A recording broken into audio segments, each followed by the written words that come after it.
You get to your mid-50s and all of a sudden you need readers. I'm Rob Limbers. I'm Jeff's older brother. Mom and Dad, I want to thank you for being such wonderful, loving, gracious, and devoted parents. You've taught us that with honesty, hard work, loyalty, and a high level of morals, you can accomplish anything. I know I wouldn't be where I'm at today without the wonderful parenting of you both. You have always exemplified true love in all aspects of this thing we call life. Again, thank you for all that you've done for Jeff and for me. Rebecca, my beautiful bride, thank you for the strength. Thank you for the love. Thank you for always being there for me and the family.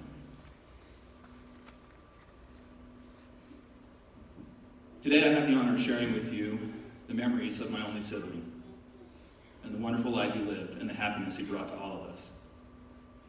If you know me, then you know I refer to Jeff as my big little brother.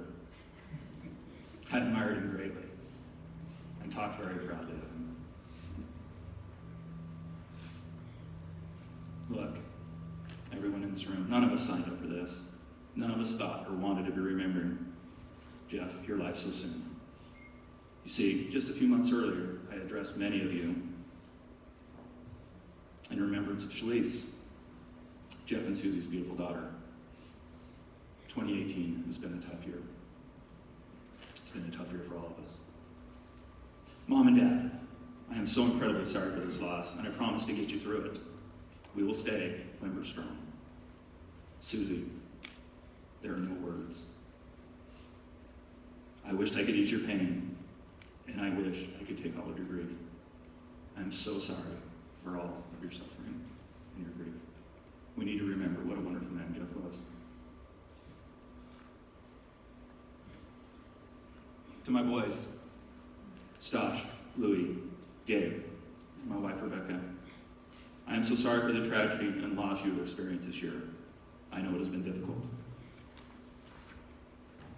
Family and friends, we love you all, and I want to share my deepest condolences to you as well for your loss and pain with the passing of Jeff.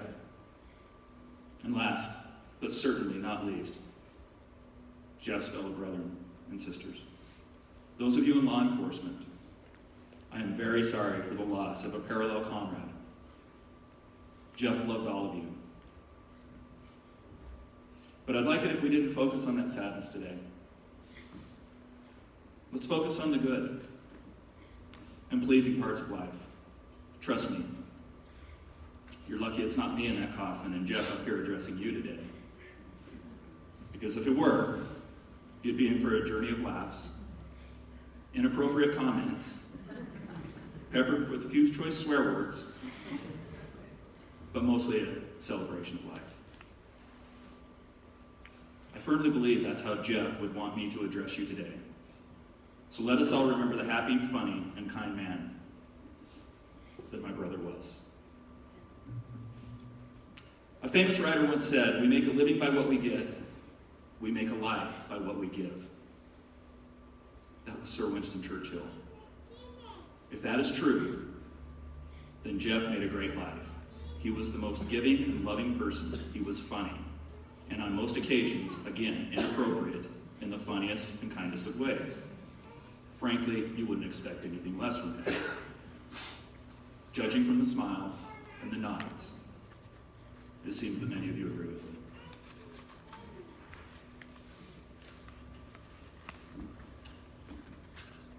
I'd like to mirror some of Susie's comments.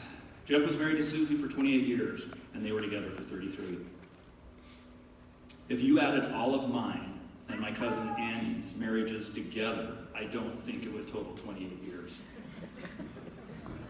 So hats off to you. What an amazing, loving achievement. Jeff and Susie had a beautiful, bright, and witty daughter, Shalise, who tragically passed, as you know, earlier this year. Shalise had a beautiful daughter, Avery. And I can tell you that Jeff and Susie were some of the proudest, most loving, most caring parents ever. And you should see what wonderful grandparents they were too. And Susie, I know you will continue to be a delightful grandmother. You see, Jeff always loved babies. And when each of my boys were born, Jeff was the first one to scoop them up. Shocked everyone. This big guy walks in, scoops the babies right out of the crib. And he would rock them and he would love them. I assure you that Jeff wasn't always as tough as he looked. He was a softie around kids, and kids loved him. And I know my boys did. You know that Jeff was in retail for many years, and he advanced quickly through management at Albertsons. And we also know that his true passion was to become a law enforcement official. His career in police work is where he found his true niche and love of his job. When in a demanding career such as law enforcement, you become part of a limited and special brotherhood and sisterhood. As I look around this room, I see many of the esteemed colleagues, and I want to thank each and every one of you from the entire Lenders family for your friendship, for your sincerity, your honor, and your respect. Jeff loved each of you, and I consider you brothers and sisters of mine. I couldn't come up here without telling a couple stories. And I've been told I only got 10 minutes, so I think I'm going to stay in that 10 minutes. So here we go. Mostly I wanted to talk about Jeff and Susie and their time together. I actually was fortunate enough to be there when they first met. And I'm going to share that story. Some of you are laughing. You may know the punchline. We were headed to Hawaii for a family vacation with our family friends, the Egberts. It was Jeff, it was me, my mom, and Dad.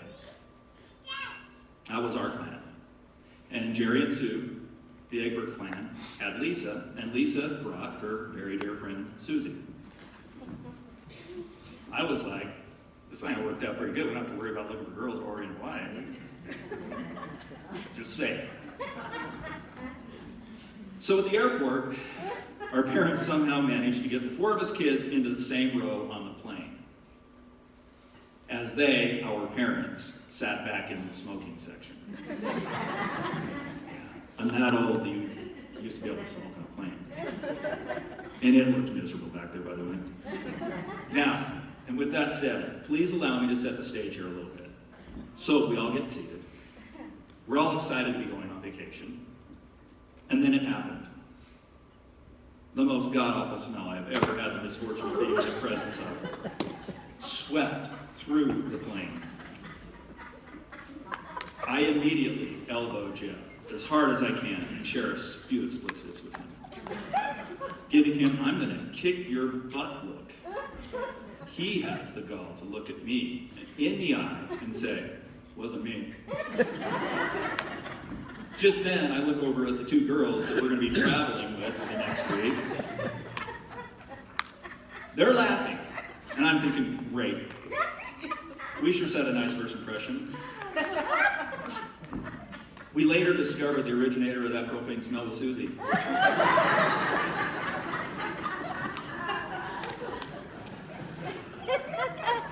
Notwithstanding, Jeff and Susie have been together from that day forward, and they've been inseparable. It has always been true love. I'd like to share a little bit about growing up with Jeff. You see, Jeff and I had a very colorful, to say the least, childhood. We lived in a neighborhood with tons of friends. He had his, I had mine, and we all got along. We were blessed with amazing, loving, and firm parents. Life was perfect. Like any other sibling, we were very close at a young age, then branched out with our individual friends, and later in life came closer and shared the same friends. If I were to describe Jeff as a child, I would say he was observant. Meaning, he would observe me getting into trouble, and he would find a way to create the same ruckus I did, only not get caught. It reminds me of a time I'm sitting at home watching TV with Mom and Dad. The power goes out. My father, who is always quick to react, runs upstairs, turns on the stove burners, starts the oven, opens the oven door, and proudly proclaims that with the power of natural gas, we shall have light and heat. Whatever, Dad. I'm going to go out and see if anyone else's power's out. I start making my way through the snow and make it as far as the church when I see Jeff making a beeline for me. As he gets closer, I can see he is as white as the snow. He says, "Where's Dad?"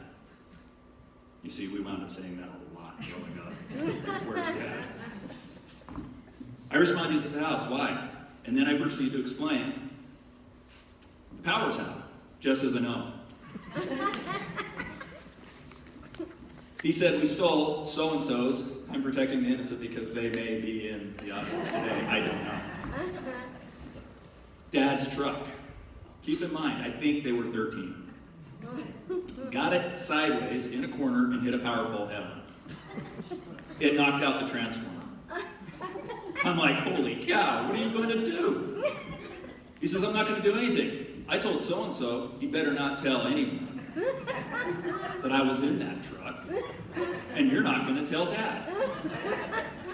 That was his plan. And it worked. Mom, Dad, there's so many secrets you'll never know. I think that other kid was grounded for 3 months. If I remember correctly, we didn't see him until spring. And I don't know what happened to the girl in the truck. Maybe she got off the same way Jeff did. I, on the other hand, would have been caught red-handed. I'd like to affirm some of Susie's comments. Jeff believed in family, and he believed in friends. And he believed in hard work, and he believed in community, and belly laughs. He always said life is like a box of chocolates. Wait, no, that wasn't Jeff. That was Forrest Gump. Yeah.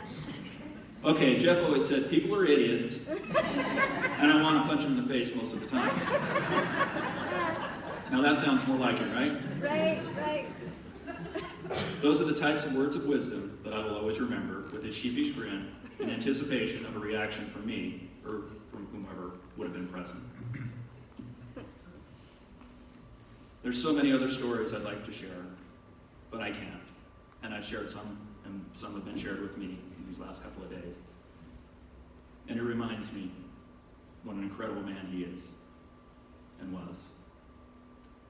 So if I could, I have one last story. And then I promise this is going to go somewhere.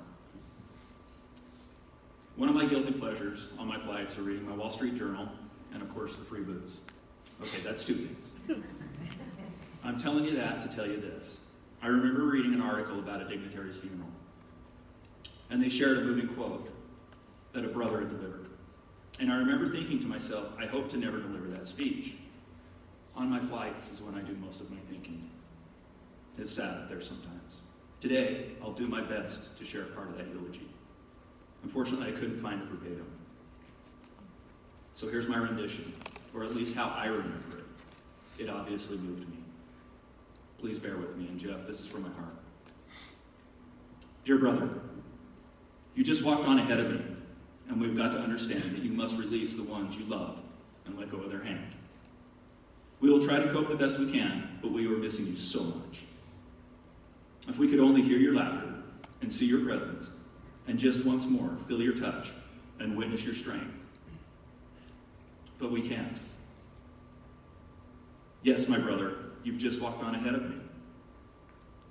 And as children, and even now, it was my job to take the lead and keep you safe. Don't worry, Jeff, we will be fine. But now and then, I just swear that I can feel you by my side. Why, my brother, did you just walk on ahead of me? Jeff, I speak for everyone in this room when I say thank you for being a part of our life. We are going to miss you dearly. I love you, Jeff. You're the only brother I have, and may you rest in peace.